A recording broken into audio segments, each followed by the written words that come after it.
The Concept of Law by Herbert Lionel Adolphus Hart is a seminal work in the philosophy of law. H.L. Hart was a legal theorist working mostly in Oxford in the middle of the 20th century. The second chapter of the book is called Laws, Commands, and Orders.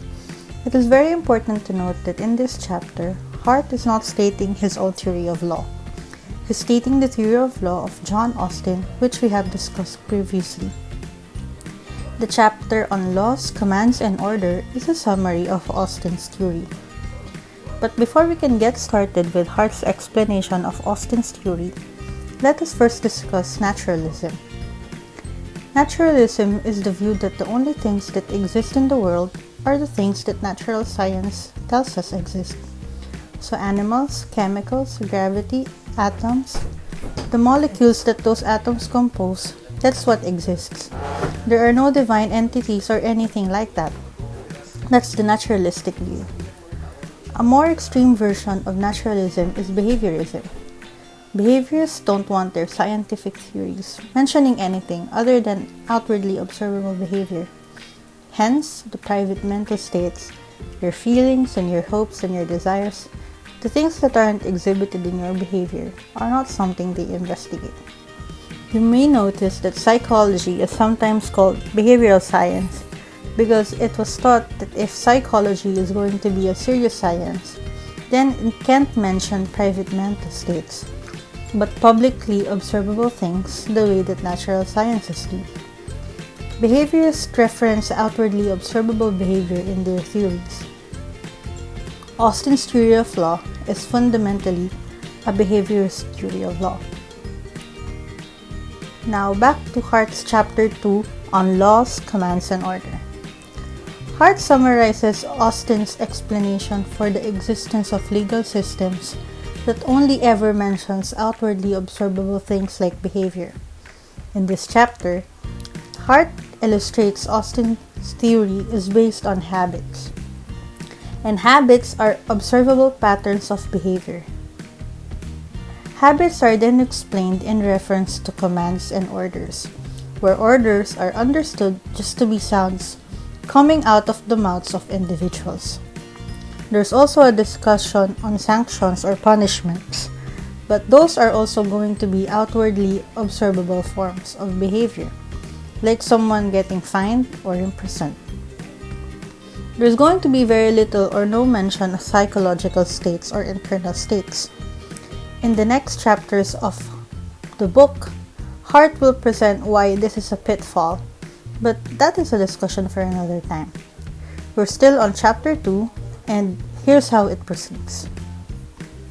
Hart introduces a scenario of a gunman who robs a bank. He shows up in the bank, he pulls out the gun, and he says, "Put the money in the bag or I'm going to shoot you." Over the course of the chapter, there will be little modifications to the scenario, and that will explain what Austin's theory is viewed from in Hart's lenses. You change the scenario a little bit here or there such that now it's no longer just one gunman giving an order and backing it up with a threat of violence. Now something that Austin would have called a legal system. What's the point of this story, like starting with a gunman story and changing the story bit by bit until it turns into a legal system or something like a legal system? The point is, the gunman scenario is described purely behavioristically, that is, just with outwardly observable behavior. Nothing in the chapter is there a discussion of private psychological mental states. Now, back to the gunman scenario. Let us go through the 5 modifications that Hart makes over the course of the chapter. Here's the first one. On page 21, Hart writes, "The standard form, even of a criminal statute, is general in 2 ways. It indicates a general type of conduct. That's the first way, and it applies to a general class of persons." What's the significance of this passage? In this passage, Hart points out how laws standardly differ from an order issued by a gunman who is robbing a bank. When the gunman goes into the bank and says, "Put the money in the bag or I'll shoot you," The conduct that the gunman is requiring of putting the money in the bag is specific. It's a specific act to be performed at a specific time. The money going in the bag right now, you're putting the money in the bag right at this time. It's not a general type of conduct. For example, of paying taxes every April 15th. Hart's first point is the specific behavior of the need to be modified. Put the money in the bag now, but a general type of behavior, pay taxes every April 15th. That's a general characterization of behavior. That's the first change that's included in this first modification. Second is that laws typically apply to a general class of persons. That is, in the gunman scenario, the order is being given to, say, one person or two people. To modify this, the order is being given directly to those people in the legal case. Laws, sort of duty, imposing laws or criminal statutes. They apply to a whole general category of people, a whole general class of people, not just one person that you're giving the order to. So the gunman's orders is modified to include an order requiring general conduct and applies to a general category of people. To apply that modification, you can have something like anyone who is over 18 and have a source of income have to pay taxes on April 15th. The first modification makes the content of the orders or commands general in these two ways. One, it has to be general in that it applies to a whole type of conduct and in general. And number two, it applies to a whole group of people. The scenario is being modified, right? And there's going to be 5 ways in which the gunman scenario gets modified. To clarify, the robbery scenario is already a rather generic scenario. What is being made general is the content of the order. The thing that's ordered is what's being changed from specific to general in this first modification. This modification brings us one step closer to a legal system. With the modification, the order is being given is more like a law that you would find in an established legal system. The modification, likewise, is still consistent with the behavior's principles we discussed in the early portion of the video. The subject of the modification were just the words of the gunman. Now, on to the second modification. Disobedience is likely to be followed by the execution of the threat, not only on the first promulgation of the order, but continuously until the order is withdrawn or cancelled. Hart writes that disobedience is likely to be followed by the execution of the threat. This threat can be executed not only on the first promulgation of the order, that is, when the order was first given, but continuously until the order is withdrawn or cancelled. Let us see how standard threats are fleeting. Imagine having a heated exchange with a troll. They say to you, "If you reply one more time, I'll come to hurt you." Trolls dishing out threats are quite common, but can still be jarring. The threat may or may not be executed. It doesn't matter. The troll goes offline and they go to sleep and go about their life the next day. They see your reply and they didn't go to your house to hurt you. Does that mean that they did not follow through on their threat? They said that if you reply one more time, they'd hurt you, right? You reply on the troll's post again. They don't rush to your house to suck you. Does that mean they didn't back up their threat? No, of course not. Because the threat only lasts for a little bit of a time. The next day doesn't matter. That is the difference between the gunman's order to put the money in the bag or I'll shoot you. The threat only lasts for a few minutes or a few hours or something like that. Whereas laws, they keep going, they persist. They apply continuously until the order is withdrawn. Laws can last for hundreds of years. The second modification is that the threat sticks around. The threat of sanction sticks around not just for a few minutes, but permanently until withdrawn. The threat of sanction needs to be persistent and needs to apply in perpetuity. Moving on to the third modification. We must suppose that, whatever the motive, most of the orders are more often obeyed than disobeyed by most of those affected. Hart says, we must suppose that whatever the motive, most of the orders are more often obeyed by most of those affected. That is, in the original gunman scenario, the gunman's orders only applied to a specific person, as opposed to a general class of person. After the first modification, we're now talking about a general class of person. We need to add in the fact that most of the people follow most of the orders most of the time. There is habit of obedience. Hart posits that what Austin meant of quote-unquote habit is a regular pattern of behavior. In the legal theory of Austin, that needs to be true in order to have a legal system.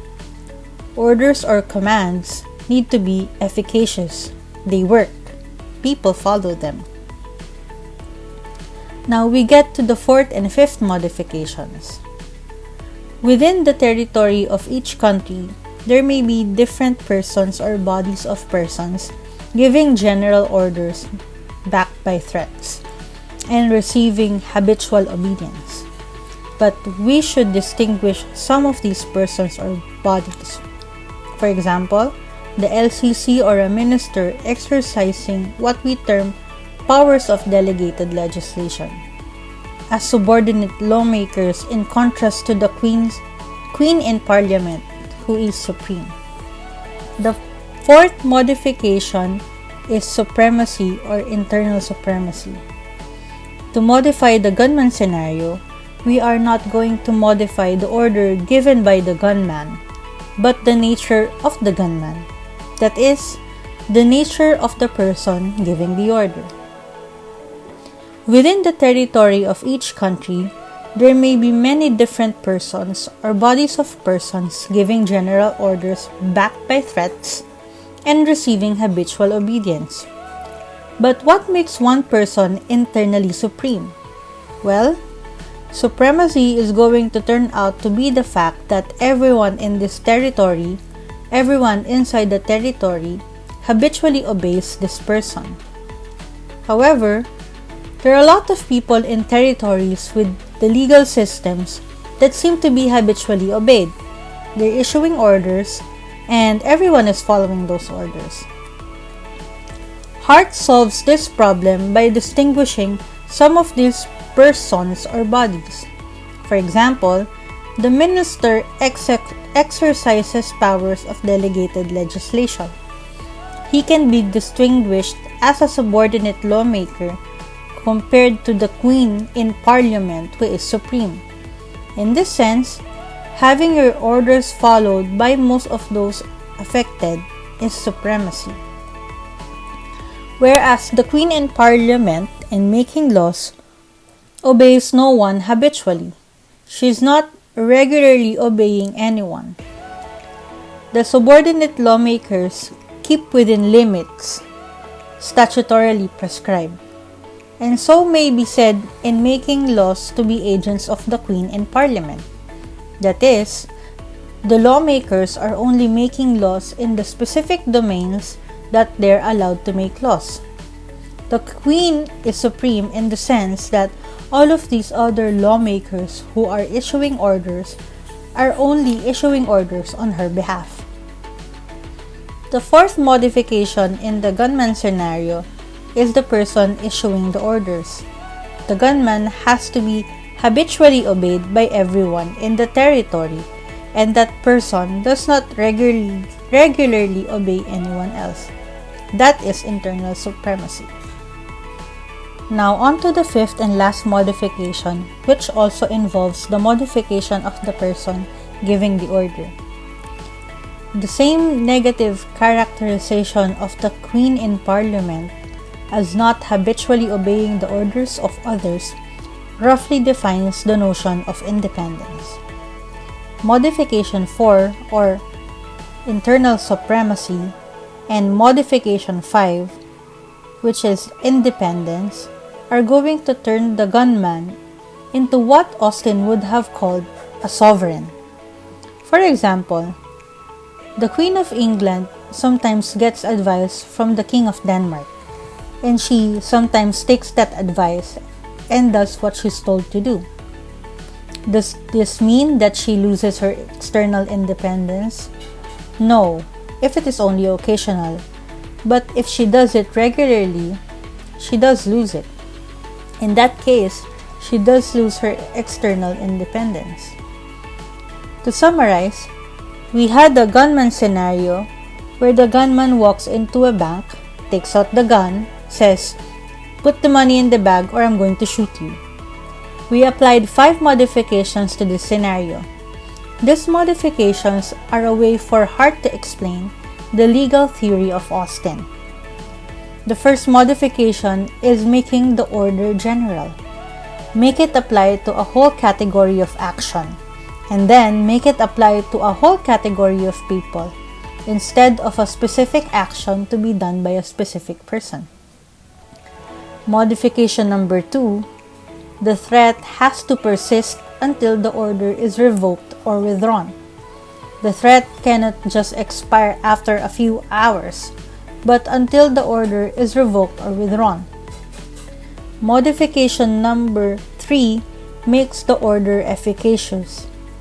There has to be a habit of obedience such that most people obey the order most of the time. The fourth and fifth modifications pertain to the person issuing the orders.